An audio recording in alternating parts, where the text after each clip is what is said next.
¿Qué tal? En este episodio del podcast voy a hablar de amor y odio hacia las matemáticas, o más bien probablemente es al revés, odio y amor, porque es el sentimiento que la mayor parte de las personas tiene hacia las matemáticas. Inicialmente un sentimiento de odio muchas veces, y lo que quiero en este video es darles algunas sugerencias de cómo hacer para que les gusten las matemáticas y para amar las matemáticas. Voy a aprovechar para invitarlos a nuestros talleres de razonamiento matemático que son para niños y jóvenes, y de hecho también algunos adultos. Si te interesa a ti participar en una comunidad en donde se busca justamente ir apreciando este amor hacia las matemáticas, pues a lo mejor nuestros talleres te pueden gustar. Dejo por ahí en el enlace en la descripción los teléfonos para que te informes. En cualquier momento se pueden registrar, son como clubes de matemáticas. Y bueno, independientemente de eso, pues espero que las sugerencias que les voy a dar en este video les sirvan. Les pueden servir a padres, a profesores o incluso a ti mismo si te interesa mejorar en matemáticas y particularmente si te interesa encontrarle el gusto a la matemática. Pero bueno, vamos a empezar de una vez.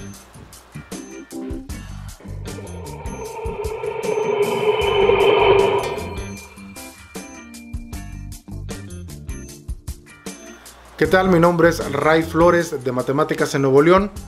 Yo soy profesor de la Facultad de Ciencias Físico-Matemáticas de la Universidad Autónoma de Nuevo León y delegado de Nuevo León para la Olimpiada Mexicana de Matemáticas. Tengo que aclarar que todos los puntos de vista que voy a dar en este video, en este podcast, son personales, no representan a las organizaciones a las cuales estoy adscrito, es decir, me hago totalmente responsable de cualquier error que cometa o de cualquier punto de vista que pongo aquí. Toda la culpa siempre va a caer contra mí. Bueno, es una cosa que tengo que hacer.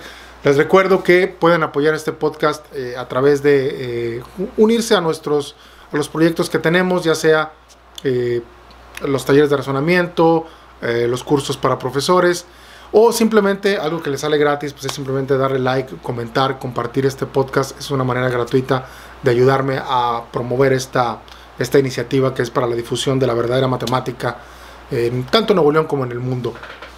Y bueno, antes que nada, siempre voy a hacer estas aclaraciones para aquellos que a lo mejor es la primera vez que me escuchan. Este podcast, bueno, estoy grabando sobre diferentes temas relacionados con matemáticas y tengo por aquí a ambos lados algunas notas. Si me ven volteando a ambos lados es porque pues estoy haciendo referencia a las cosas de las que quiero hablar. No tengo memoria fotográfica. Trato de grabar esto en una sola toma para que salga un poquito más natural. No estoy leyendo nada, pero sí tengo por ahí mis notas para que no se me olviden los puntos que tengo que dar. Entonces, una disculpa si estoy volteando a lo mejor por ahí a ambos lados. Espero que eso no sea un gran problema. Todas las cosas que comente aquí, de hecho, las voy a dejar, si hablo de alguna cosa, de algún libro, de alguna referencia en alguna página, voy a dejar las referencias en la descripción del video en YouTube, si es que lo están viendo por ahí en YouTube. Y bueno, preparé algunos puntos importantes para el día de hoy. Les voy a platicar, primero que nada, algunas reflexiones sobre por qué no nos gustan las matemáticas a la mayoría de las personas, por qué sí es importante que te gusten las matemáticas. No podemos simplemente dejar así como que no me gustan y ya. Creo que sí es importante buscar el lado bueno, digamos, a las matemáticas. No importa de hecho a qué nivel tengas ni a qué nivel te estés manejando, no importa la edad ni mucho menos. Voy a platicarles un poquito sobre motivación y matemáticas, porque bueno, eso es justamente creo que una de las cosas en las que pues tenemos deficiencias. Un punto importante que voy a comentar ahí por aquí es la importancia de cometer errores, ¿sí? Los errores de hecho van a ser una clave fundamental en el aprendizaje, de hecho no nada más de la matemática sino de muchas otras cosas, pero voy a hacer algunas observaciones sobre la cuestión de los errores, porque están muy, digamos, mucha gente no los acepta, pues, y son una de las cosas que a las personas no les gustan. Entonces voy a platicar también un poquito sobre errores y bueno, y les voy a dar algunas sugerencias para motivarse más o para que sea más, digamos, llevadero el aprendizaje de las matemáticas. Y también voy a platicar y voy a responder una de las preguntas que más me hacen, que es sobre cómo empezar, qué libros, cómo empiezo matemáticas, cómo empiezo a aprender matemáticas. Hay muchos comentarios y muchas preguntas sobre esto, entonces al final voy a también dar algunas fuentes y algunas sugerencias particularmente sobre ese asunto. Pero bueno, vamos a empezar con la primera cosa de las que les quiero hablar, que es ¿por qué no nos gustan las matemáticas? ¿Sí? Yo de hecho, bueno, como saben, bueno, si no lo saben, pues soy matemático y siempre que conozco a alguna persona en alguna reunión, aunque no salgo mucho, pero bueno, cuando llego a conocer a alguna persona nueva y me preguntan, ¿y usted qué hace o tú qué haces? Y les digo que soy matemático, profesor de matemáticas. Siempre, obviamente, la primera respuesta es, yo creo que más del 90% de los casos, yo soy muy malo en matemáticas, o nunca le entendía las matemáticas, o jamás me gustaron las matemáticas, o yo odio las matemáticas, cualquier cosa así. Es decir, ya estoy bastante acostumbrado o sea, lo he vivido de primera mano, que a la mayoría de las personas no les gustan las matemáticas. Probablemente la gente que escucha o que está siguiendo mi canal, pues sí les gustan las matemáticas, pero si compartieron este video a alguien que no le gusta, pues a lo mejor, o si alguien que no le gusta lo está viendo, seguramente se va a identificar. Y bueno, también si uno entra un poco en la conversación con estas personas en cuanto a, pues, ¿por qué no te gustan? Que es obviamente, inmediatamente es uno de los temas que surgen después. En casi todos los casos se llega a diferentes cosas, ¿no? Casi siempre se llega a que no se enseñan bien de una u otra manera, ¿no? En la mayoría de los casos es que no se las enseñaron bien. Y no sorprende, ¿no? Porque si el 90% de la población no les gustan las matemáticas, y esto no es algo nuevo, esto es algo que tiene décadas, pues lo más seguro es que pues probablemente como el 90% de los profesores no les gustan las matemáticas, y hablando por ejemplo de profesores de primaria o incluso de secundaria, a muchos no les gustan las matemáticas tampoco. Entonces imagínate si a ti te dio clases un profesor que a él no le gustaban las matemáticas, o que él no le encontraba lo bonito, lo útil, o la importancia de la matemática, pues qué es lo que te va a comunicar, ¿no? Ya de ahí pues vamos obviamente perdiendo, ¿no? Yo particularmente creo que es imposible enseñar algo que a ti no te gusta. O sea, si a ti no te gusta, ¿cómo lo vas a enseñar, no? No digo que a todos los profesores no les guste. Yo creo que hay muchos profesores que sí les gustan mucho las matemáticas, y conozco muchos profesores muy buenos, pero evidentemente hay muchos casos en los que no es así. Y algunas de las razones principales por las que a las personas no les gustan las matemáticas, y quiero aclararlas porque también son puntos importantes que después debemos de atender o atenuar, creo que la razón número uno es porque no se entienden. ¿Sí? La gente dice, es que nunca le entendí, que de hecho es uno de los comentarios principales sobre eso, ¿no? A mí nunca me gustaron las matemáticas. ¿Por qué? Porque nunca le entendí. Y pues si no le entendiste, pues ¿por qué no le entendiste? Yo he hablado aquí de que la matemática es como un lenguaje, y creo que muchas personas no entran a las clases de matemáticas, o nadie nos dice eso. Si tú entras a una clase de un idioma, digamos que entras a una clase de japonés, pues cuando entres y te hablen en japonés, pues no vas a entender nada, ¿no? Es como lo normal, es normal no entender. El problema es que no nos dicen que va a ser normal no entender, y entonces cuando no entendemos nos frustramos porque creemos que deberíamos estarle entendiendo, ¿sí? Entonces, bueno, ahorita comentaré más adelante sobre esta cuestión y cómo arreglar estas cosas, ¿no? Pero bueno, definitivamente una de las razones principales es que no se entienden, y entonces hay que tratar sobre eso. Aunque ya he comentado esta cita que dice que en matemáticas uno nunca entiende cosas, uno simplemente se acostumbra, ¿sí? Y de hecho tiene mucho de real esto. Realmente no es que la entiendas, sino que de tanto insistir te vas como que acostumbrando a ese lenguaje, como pasaría con cualquier lenguaje, ¿no? Simplemente es cuestión más bien de acostumbrarse. Ahora, otra razón por las cuales las personas no les gustan las matemáticas es porque son difíciles, y obviamente cuando tú te enfrentas a algo que es difícil, invariablemente va a haber una reacción de tu parte que es sentirte tonto, ¿sí? Y a nadie nos gusta sentirnos tontos. Entonces, cuando ves que algo es difícil, y es que sí es difícil, tiene una dificultad seria la matemática, que es inevitable, pero ahorita voy a hablar ahorita más adelante comentaré que de hecho el que sea difícil puede ser una razón para motivarse para aprenderlas. Pero inicialmente, si nada más las veo como algo difícil y además yo necesito pasar la materia y me están reprobando, pues me voy a sentir como un tonto, y evidentemente eso no me va a gustar, ¿no? Y eso va a crear, digamos, un rechazo hacia las matemáticas, ¿no? Digo, y además, una cosa por aquí también que va a tocar con esto de uno sentirse tonto, un cierto mecanismo de defensa en contra, en contra de sentirte tonto por no saber matemáticas, es darte cuenta que hay mucha gente que está igual que tú, y entonces cuando hay muchas personas que andan mal en matemáticas, pues tú no te sientes tan mal, ¿no? Eso es de hecho otra razón por la cual a la gente no les gustan, porque pues finalmente no es tan malo que no te gusten, hasta puede ser cool, ¿no?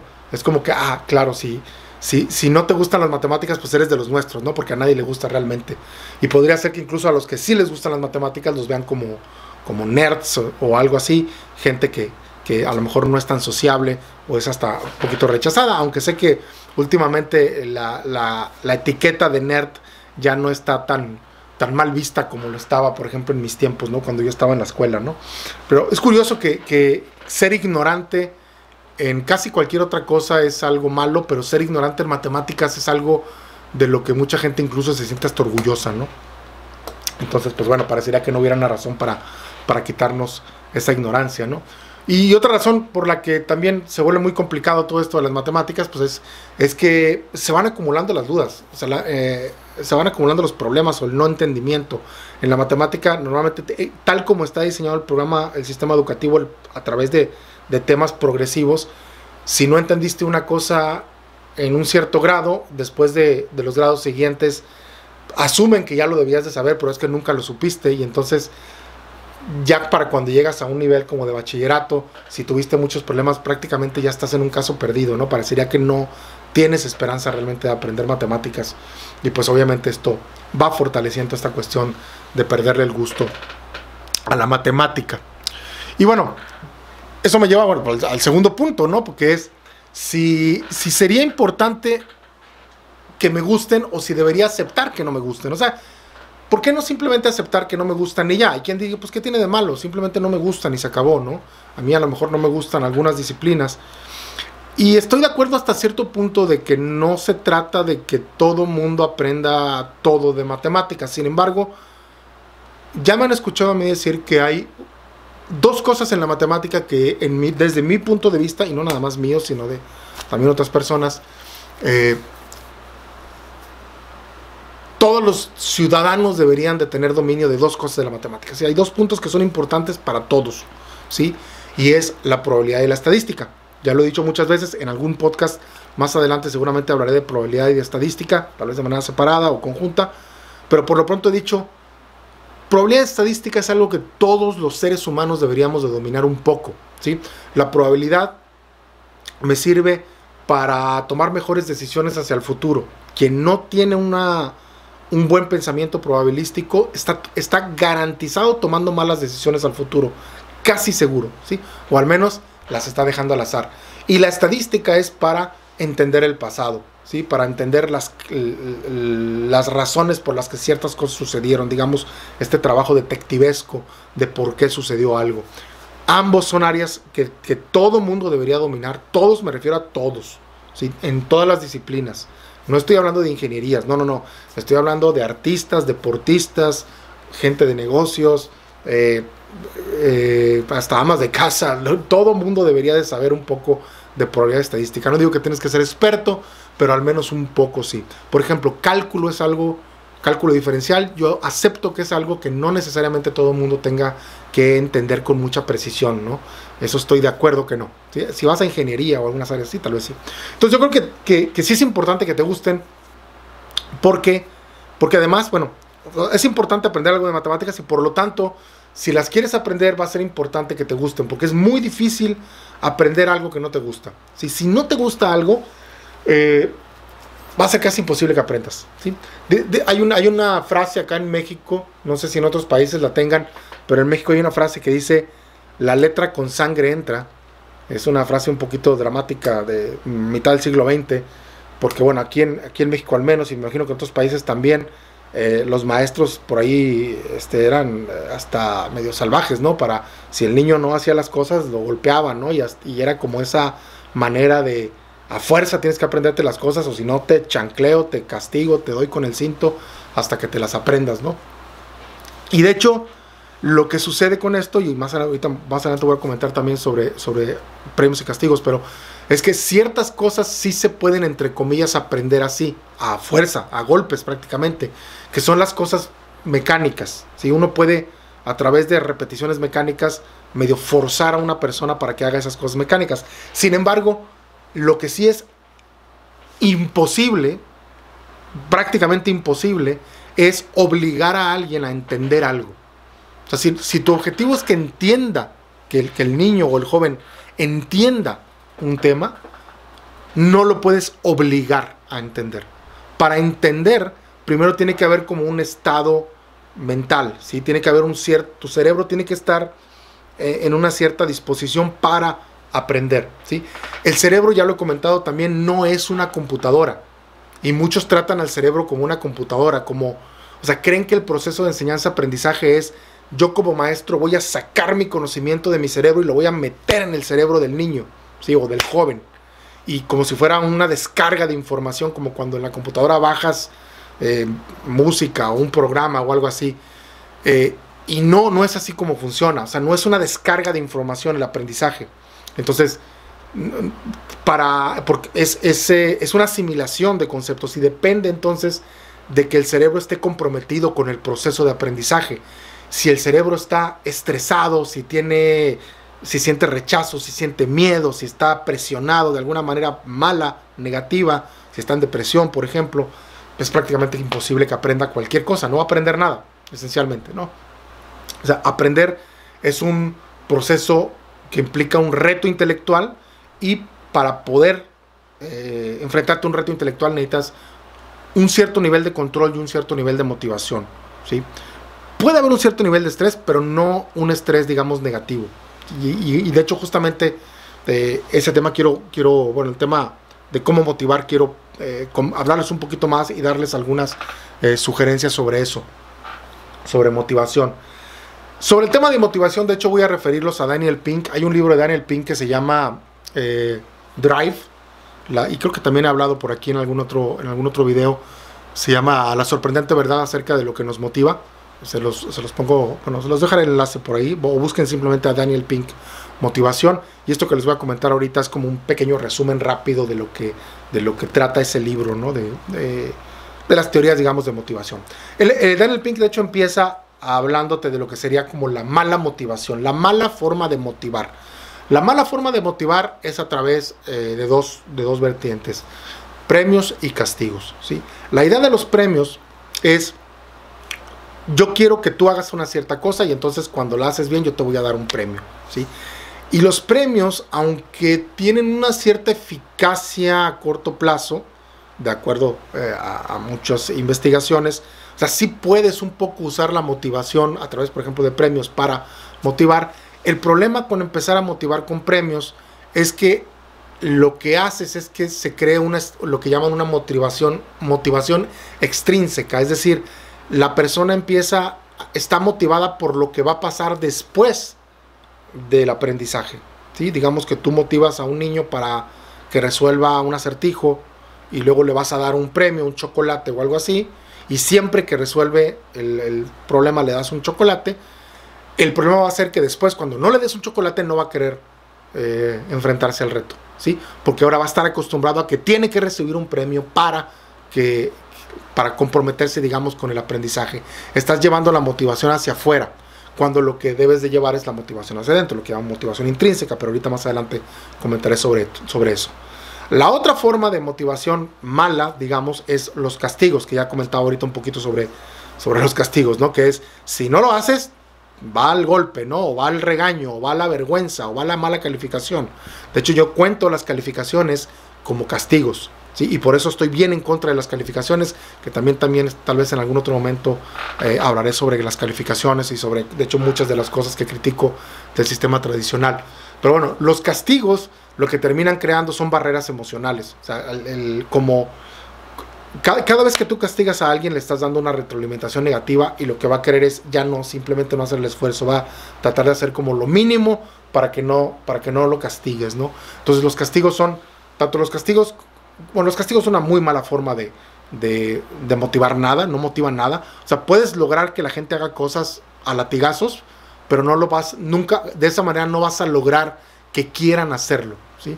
Los premios se pueden usar de cierta forma, con cierto detalle, por ejemplo, a través de las recompensas aleatorias, creo que es un poco lo que hacen los casinos, ¿sí? O incluso las redes sociales funcionan con algo así. O sea, cuando hay premios aleatorios, cuando no sabes cuándo va a haber un premio, ¿sí? Para que no... Eso podría ser una manera, pero de todos modos es una motivación extrínseca y entonces no es totalmente lo más recomendable. Realmente a lo que le debemos de tirar en la motivación es a la motivación intrínseca, es decir, a buscar que la misma actividad de aprendizaje sea la motivación, y eso es justamente de lo que quiero comentar ahorita.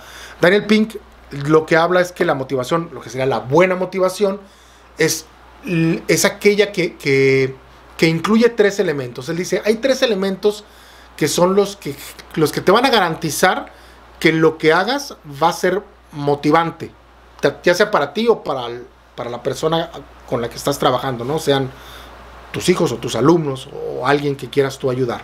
Y los 3 elementos, los voy a ir diciendo uno por uno y platicando un poco de ellos, es primero que nada la autonomía. Es decir, lo que dice aquí es que uno va a estar motivado si siente que tiene cierta autonomía sobre lo que está haciendo, ¿sí? O sea, yo tengo que sentir que, es decir, que yo tengo un cierto control de las cosas que están pasando. Lo contrario de la autonomía es el forzar o el obligar a alguien a hacer algo. Ahora, aquí en este punto, hablando por ejemplo de matemáticas, la idea sería darte a ti o darle al niño o al joven cierto nivel de libertad en cuanto a lo que está haciendo, que no sienta que todo lo que está haciendo tiene que ser de cierta manera. De hecho, esto es uno de los grandes errores del sistema educativo y es una de las razones por las que la enseñanza matemática a veces es totalmente contramotivacional. Porque, por ejemplo, en este caso de la autonomía, normalmente cuando te enseñan matemática te dicen, el método es este, tú no lo eliges, este es el método. Y se resuelve de esta forma y se hace con estos pasos y lo tienes que hacer de esta manera y a veces hasta lo tienes que escribir de esta forma y todo tiene que estar exactamente como yo te digo que lo tienes que hacer. Eso es totalmente en contra de la autonomía, ¿sí? Entonces, ¿qué significa? Que ya tienes un factor por ahí que es antimotivacional totalmente. Hay diferentes formas de crear autonomía, ¿sí? Una de las formas de crear autonomía, por ejemplo, simplemente podría ser, yo lo he hecho, a ver, te voy a dar 10 ejercicios y tú elige 5 de ellos. Ya al menos es un pequeño nivel de autonomía el que él elija los problemas que quiere, ¿sí? Es un pequeño nivel de autonomía. Otra manera que puedes hacer de autonomía en matemáticas es permitirle a las personas que resuelvan el problema de diferentes formas. O sea, valorar las diferentes formas en las que se resuelven los problemas. Y no exigir como que el problema se tiene que resolver exactamente de esta forma. Eso creo que es un grave error. Está bien platicar de todas las formas en las que se puede resolver. No estoy de acuerdo. Pero yo creo que está mal que tenga que ser de una cierta forma la solución del problema. La mayoría de los problemas en matemáticas o de los retos o de los acertijos se pueden enfrentar de muchas maneras y la parte bonita es que 2 o 3 personas diferentes tienen 2 o 3 ideas diferentes, ¿no? Y ese nivel de libertad de que yo puedo tener una solución distinta a la de mi compañero y también está correcta, es una cuestión también motivacional, ¿no? Que sirve. Ese sería el primer elemento, la autonomía. El segundo elemento de la motivación es la maestría, le llaman maestría Daniel Pink, y se refiere a que de hecho justamente algo tiene que ser difícil. O sea, tú te motivas cuando aprendes a hacer algo difícil. Es decir, cuando logras hacer algo que no cualquiera puede hacer. Porque si todo mundo puede hacerlo, o sea, si es algo que se supone que todo mundo puede hacer, pues entonces no tienes mucha motivación de hacerlo. O sea, si cualquiera lo puede hacer, ¿a mí qué tanto me va a motivar a hacerlo? ¿Sí? En cambio, cuando lo que yo estoy haciendo siento que tiene un nivel de dificultad y que yo tengo un cierto nivel de dominio y no cualquiera lo tiene, eso motiva. Y de hecho esa es una de las razones por las que yo defiendo que las matemáticas se tienen que enseñar con retos, es decir, con cosas difíciles, con cosas que claro, el reto tiene que estar un poquito encima del nivel de la persona, no tan arriba como que sea imposible, pero tampoco debe ser muy fáciles. Y a veces lo que sucede, y ese es el gran problema de hecho del buscar estandarización en matemáticas, tengo un video por ahí que dice que el 100 es mediocre, y el resumen es que cuando en la educación tradicional se busca un estándar, se busca que todos tengan exactamente el mismo nivel, y eso lo que logra es que pues esencialmente algunos están muy por encima y otros están muy por abajo de su nivel, y entonces prácticamente para nadie es motivacional eso, ¿no? Entonces aquí lo importante es que los retos que se elijan sean de un nivel de dificultad por encima del nivel que tiene la persona. Yo sé que a veces en el nivel educativo, cuando eres un profesor y tienes 40 alumnos, es muy difícil que puedas ponerle retos a todo mundo. Yo lo que hago, por ejemplo, es poner niveles de problemas. Y yo les digo a los chicos que no tienes que resolver todos los niveles, porque cada quien está en un nivel diferente, hay que trabajar otras cosas por ahí, pero a cada quien darle un nivel de problema que lo rete, creo que es una parte importante que va a hacer que él se sienta con un cierto nivel, que está dominando algo difícil, ¿no? Aquí es donde yo digo que la dificultad es algo que se puede tomar como algo positivo para la motivación. Y el tercer elemento, ahí van los dos, autonomía y maestría son los primeros dos. El tercer elemento sería propósito, es decir, sentir que lo que estás haciendo sirve para algo, tiene un beneficio para algo. Yo ya hablé, y de hecho justamente desde el episodio número 2 del podcast de modelos, este es el episodio número 6, hablé de para qué sirven las matemáticas. Yo creo que es importante que todo el mundo conozca para qué sirven las matemáticas. Y una cosa que a lo mejor no dejé tan claro por ahí, porque ahí hablé de para qué sirven en general, pero también sirven para hacerte más inteligente, para tener más claridad. Bueno, de hecho sí lo comento por ahí, para entender mejor las situaciones. Entonces tu cerebro adquiere capacidades que no tenía antes. Y cuando tú convences a los niños y a los jóvenes de que eso es la razón por la que estás aprendiendo matemáticas, eso los va a motivar, ¿sí? El saber que estás trabajando para ti. Cuando hablas de que la mente es un músculo, de que realmente lo estás desarrollando y además usas los otros elementos que comenté ahorita con acertijos interesantes, eso es casi una receta que va a garantizar que haya una motivación, ¿no? Lo contrario del propósito, ¿cuál es? Pues lo contrario es que esto no sirve para nada, que es la mentalidad que muchos tienen, que la matemática no sirve para nada, ¿sí? Si tú crees que no sirve para nada, te convenciste que no sirve para nada, pues no vas a estar motivado. Y fíjense cómo el sistema educativo tradicional prácticamente ha hecho mal las tres cosas, ¿no? Por un lado, en lugar de darle autonomía al niño, lo obliga y lo fuerza a todo. Por otro lado, en lugar de enfocarse en la maestría, en hacer cosas que sean retos, se enfoca en ejercicios rutinarios que prácticamente cualquiera puede hacer. Tan cualquiera lo puede hacer que lo puede hacer una calculadora. Yo por eso siempre digo, si lo puede hacer una calculadora o una computadora, es una cosa inútil, que casi no sería tan importante aprender. Tú deberías estar resolviendo problemas razonados, problemas difíciles. Y la tercera cosa que hace mal al sistema educativo también es no da propósito, no enseña el propósito real de la matemática. Algunos profesores eso sí lo manejan, pero en muchos casos no logran comunicar ese propósito que es entender. El desarrollo del pensamiento matemático es para entender mejor. Como les digo, pueden ver el podcast, el episodio 2 de este podcast, donde hablo específicamente sobre para qué sirven las matemáticas. Y el siguiente punto importante, ya se los había comentado hace un momento, es la importancia de los errores. Los errores, los benditos errores en matemáticas. Estoy seguro que todos ustedes han escuchado sobre neuroplasticidad, que es esta capacidad del cerebro para crear conexiones neuronales, que de hecho es la forma de aprender, ¿no? Esta es la manera que tenemos para aprender la neuroplasticidad, que ahora está de moda, que se sabe que ocurre a todas las edades, ¿no? Con diferentes matices, obviamente de niños tenemos más plasticidad que de grandes, pero también de grandes podemos aprender muchas cosas. Lo que a lo mejor no has escuchado, tal vez no, o tal vez sí, es que la clave para la neuroplasticidad son los errores.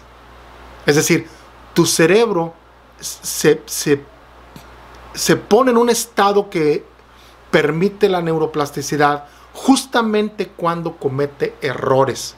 O sea, los errores son la clave, digamos, de la neuroplasticidad. No hay neuroplasticidad sin errores, digámoslo así, ¿sí? Y el problema es que a los humanos no nos gusta cometer errores, ¿sí? Porque cuando cometemos un error, la primera reacción que tenemos es una reacción de frustración, ¿sí? La frustración. Y la frustración lo que va a hacer es que te va a alejar de la situación en la que estás, ¿sí? Yo comentaba ahorita que la matemática se tiene que aprender, o sugiero que se aprenda con retos. Cuando yo te pongo un reto para aprender, o cuando tú te pones un reto a ti mismo para aprender, pues obviamente lo más probable es que vas a cometer un error, porque estás enfrentándote a algo difícil. La cuestión aquí es, déjenme platicarles más o menos rápidamente. Les voy a dejar una referencia a un episodio de Andrew Huberman sobre errores, aunque está en inglés, pero espero que les guste algunos. Pero les voy a dar un resumen así más o menos rápido de qué es lo que pasa con los errores y por qué es importante, de acuerdo como yo lo entendí, ¿sí? Resulta que cuando los errores lo que van a hacer es van a producir varias hormonas en el cerebro. Primero que nada la epinefrina, que me parece que es como la adrenalina en el cerebro, y esa hormona tiene como que esta reacción en el cerebro de ponerte en alerta, ¿no? La adrenalina te pone en alerta, te despierta, ¿no? Y por eso cuando uno comete un error, lo primero que hace es como que estar alerta, ¿no? Y luego lo que llaman la acetilcolina, creo, eso no es mi especialidad, pero eso según lo que escuché, que eso te permite como que enfocarte, ¿sí? Darte enfoque. La idea aquí es que, bueno, esas dos cosas suceden cuando cometes un error. Pero al mismo tiempo tú traes esta carga emocional de que si cometiste un error puedes empezar a sentir una cierta frustración, porque las cosas no pasaron como tú querías. Tú querías que te saliera algo y no te salió, tú querías entender algo y no lo entendiste. El problema aquí es que en ese punto donde está la frustración, vamos a poner dos casos, ¿sí? O sea, en un caso, digamos que tú te enfocas, realmente te enfocas en tu error y luego empiezas a corregirlo, te empiezas a dar cuenta de cuál fue tu error y cómo debiste haberlo hecho, aunque sea un poquito, no importa, no tienes que corregir todo por completo, pero con que empieces a corregir un poco, eso va a crear o va a secretar, entiendo, dopamina en tu cerebro, y eso te va a dar una cierta satisfacción o motivación, que es lo que sientes cuando empiezas a corregir algo, ¿sí? El problema es que no necesariamente va a pasar eso. Si cuando tú sientes la frustración, o sea, tienes la alerta, tienes el enfoque y tienes esta frustración y tu reacción es mejor me alejo y dejo el reto por ahí y ya no me enfrento a él, entonces pierdes por completo esa oportunidad de corregir y entonces pues no vas a tener esa neuroplasticidad. O sea, lo que sucede es que esa dopamina, cuando estás haciendo la corrección, lo que hace que tu cerebro tenga esta posibilidad de crear esta neuroplasticidad, estas nuevas correcciones. Es decir, dicho de otra manera, el buscar las correcciones de tus errores es lo que genera o lo que permite la neuroplasticidad. Si te alejas de la situación, o sea, si permites que la frustración te aleje de la situación, lo que va a generar es un sentimiento de sentirte miserable porque no pudiste hacer las cosas, ¿sí? Y el problema de esto es que se va volviendo un ciclo. O sea, si tú estás acostumbrado a que cada vez que cometes un error te alejas y lo dejas ahí y te quedas simplemente con el sentimiento de frustración, lo que estás alimentando es un ciclo de frustración y entonces asocias la actividad a una frustración, que es lo que le pasa a la mayoría de las personas, y por eso dicen no me gustan las matemáticas, porque estuvieron creando ciclos de frustración con eso, cuando la manera correcta, digamos, es en cuando tienes un pequeño nivel de frustración, cuando empiezas a sentir la frustración, lo que tienes que hacer es empujar un poquito más y corregir al menos algo, un poco. Y este es el secreto. El secreto es ir corrigiendo al menos un poco, poco a poco. No tienes que cambiar todo, no tienes que entender todo de la noche a la mañana. Si estás estudiando un tema de matemáticas o también de hecho de otras cosas, no se trata de que cambies todo. Con que un poquito aprendas, con que un poquito mejores, con que un error corrijas, eso ya te da una pequeña motivación y te cambia el ciclo de una espiral negativa de frustración hacia a una espiral más bien positiva de aprendizaje, donde no se trata de que a la primera vuelta aprendas todo, pero si tú empiezas a crear este círculo de aprendizaje a la hora de estar estudiando matemáticas, te vas a ir motivando, ¿sí? Entonces esa es la idea, tratar de, digamos, el resumen o la importancia. Cerrando, digamos, la recomendación aquí es que cuando tú cometas un error, tú vas a sentir un cierto nivel de frustración, eso es normal, y lo que debes hacer es sobrepasar un poco esa frustración y tratar de ir en la dirección de corregir al menos parcialmente el error, ¿sí? Al menos descubrir en dónde fue el error ya es suficiente, o si puedes corregir algo, eso ya es mucho mejor, ¿no? No tienes que arreglar todo, pero al menos sentir que hubo una mejora, porque esa es la parte importante, ir mejorando de hecho poco a poco. Entonces, repito, los errores son el lugar en donde vas a aprender. Si no cometes errores, lo voy a plantear también de lado contrapositivo. Si tú no cometes errores cuando estás aprendiendo matemáticas, pues no estás aprendiendo matemáticas. Así de simple. No estás aprendiendo matemáticas porque no estás cometiendo errores. La única forma de aprender es cometer errores. No hay de otra. Y eso es algo que he recalcado mucho a los niños y a los adultos. Pero bueno, entonces acostúmbrense por favor a cometer errores. Les voy a dar algunas sugerencias, un resumen, digamos, de sugerencias para la motivación generales, tanto para ustedes como para, si tienen alumnos, si tienen hijos, creo que les sirve para todos. Lo primero realmente que les recomiendo es que investiguen sobre estos temas. Es decir, no se queden con lo que yo les digo. El podcast es más para darles algunas ideas, para darles algunas direcciones, pero realmente tienen que tomarlo como el punto de partida para empezar a conocer otras cosas. Entonces, investiguen sobre dos conceptos importantes. Les voy a recomendar dos conceptos importantes. El primero es obviamente el de motivación. Les recomendé, por ejemplo, a Daniel Pink, pero hay otros autores que hablan también sobre motivación. O sea, métete a investigar sobre qué son las cosas que motivan. Aprende sobre esto, ya sea que leas el libro si te gusta leer libros, y si no, pues al menos ve videos en YouTube. Hay muchos videos, conferencias en TED, blogs y cuanta cosa para esta cuestión de la motivación. O sea, realmente aprende sobre motivación, ¿sí? Y lo segundo, otro concepto muy importante, es el concepto que en inglés le llaman flow, flujo, no sé en español, pero es como el estado de flow es el estado donde el cerebro está como conectado con lo que está aprendiendo. El concepto de flow viene de un libro de Creativity, se llama Creatividad, ¿eh? Sí, lo tengo por acá. También se los voy a poner por ahí en la descripción, el video de... ¿Qué es? Mihaly Csikszentmihalyi. Tiene un nombre impronunciable ese tipo, lo he practicado mucho porque me toca mucho hablar de ese libro en particular de creatividad. Se llama Creatividad.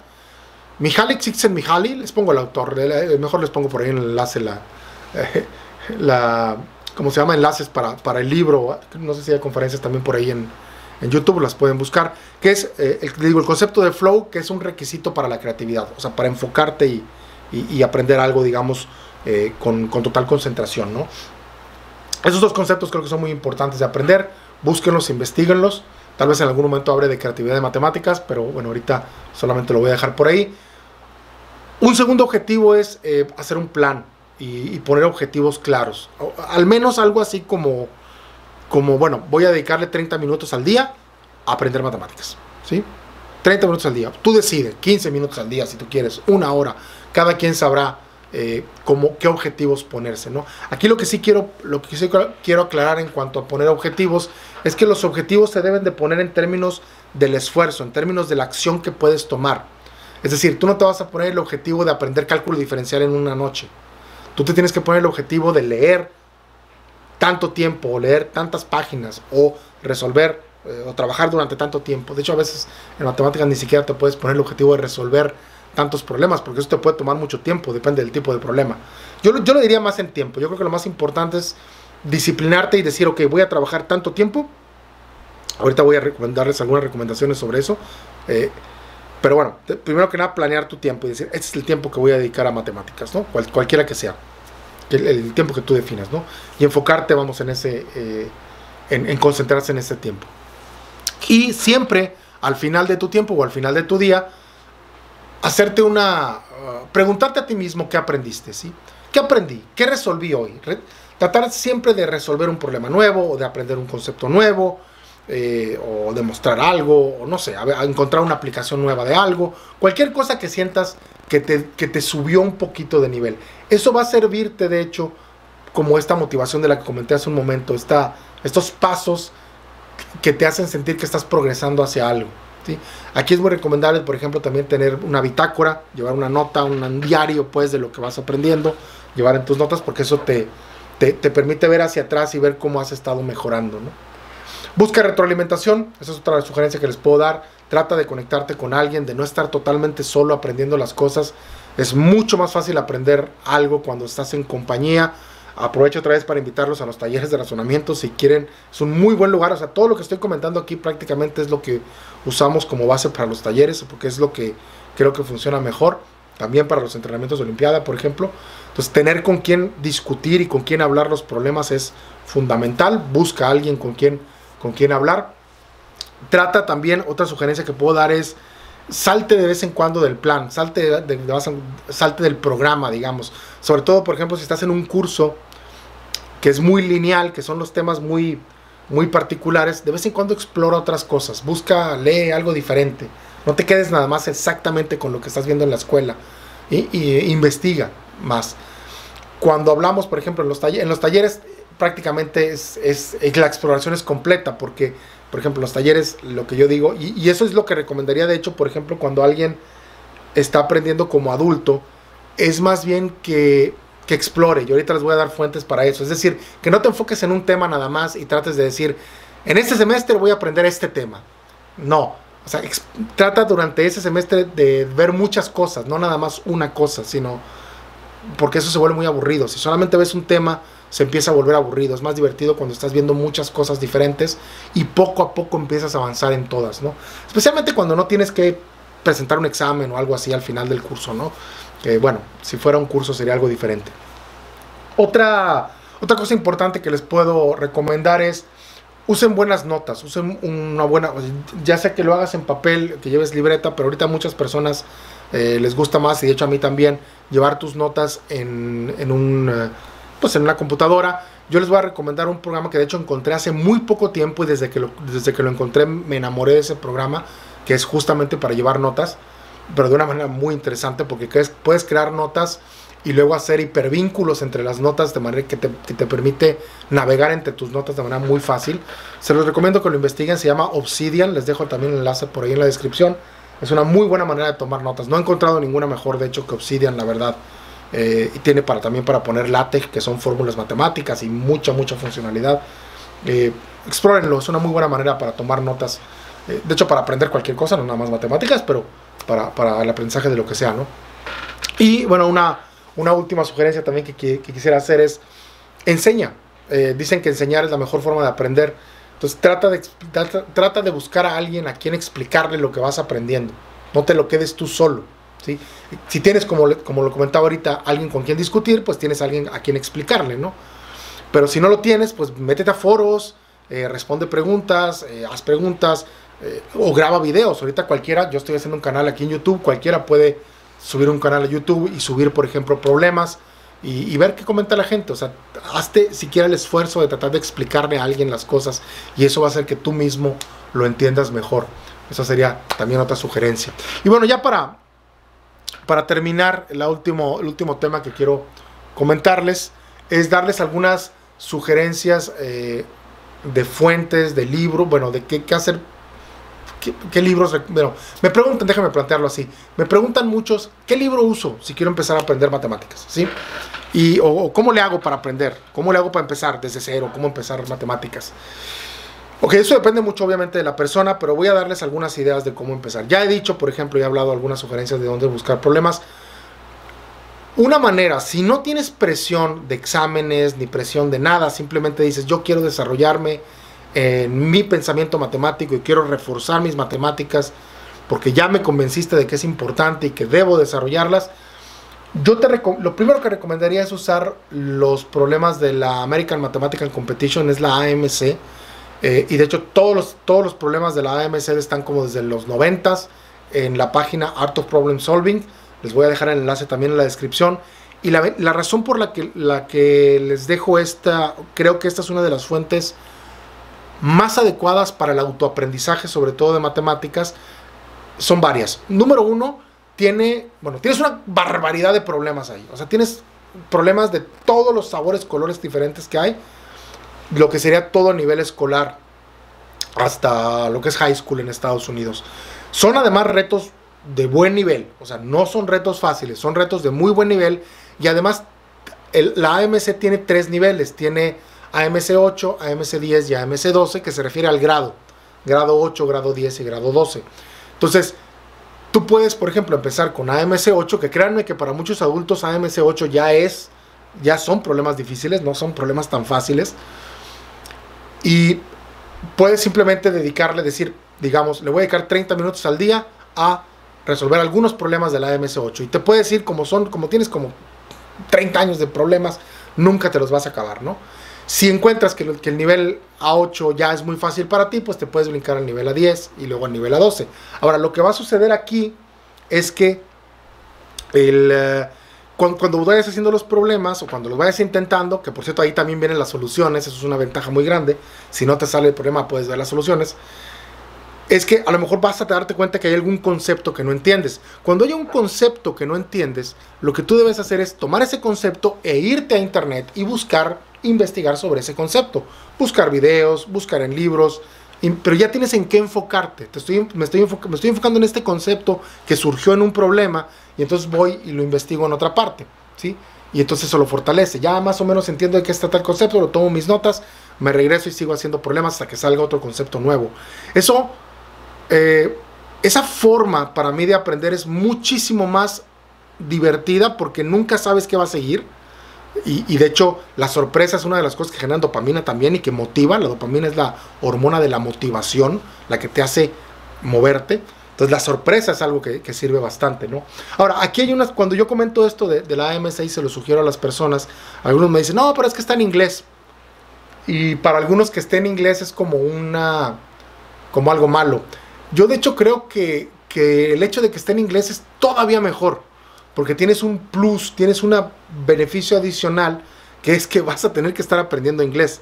O sea, va a ser el reto de aprender inglés un poco con el reto del problema. Es decir, lo primero que tienes que hacer es traducirlo a español, si no entiendes bien el inglés, y luego vas a tener que resolver el problema. La ventaja también que tienen los problemas de matemáticas en inglés es que el lenguaje no suele ser tan complicado. Es más fácil, por ejemplo, leer problemas de matemáticas en inglés que leer un libro en inglés. ¿Sí? O que entender una película en inglés. Suele ser más difícil eso. Entonces, esta es de hecho una manera fácil de practicar inglés. Yo creo que de hecho que todos deberíamos de saber inglés suficiente al menos para leer, por ejemplo, estos problemas y cosas así. Entonces creo que es un doble reto y es valioso.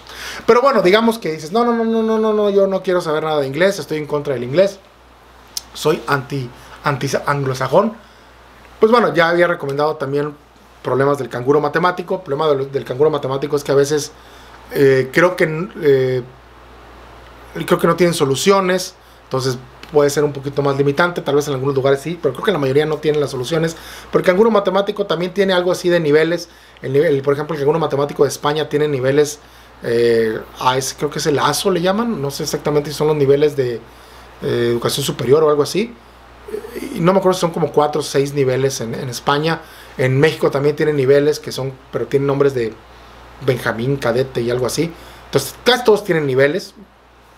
También puedes ir aumentando con el canguro matemático o con olimpiadas matemáticas, las de Argentina, también las de España, las de México y de hecho las de muchos países puedes encontrar olimpiadas de matemáticas, aunque ahí a veces también es más difícil ver dónde están los niveles, ¿sí? O sea, cuáles son exactamente los niveles y cómo voy a ir avanzando.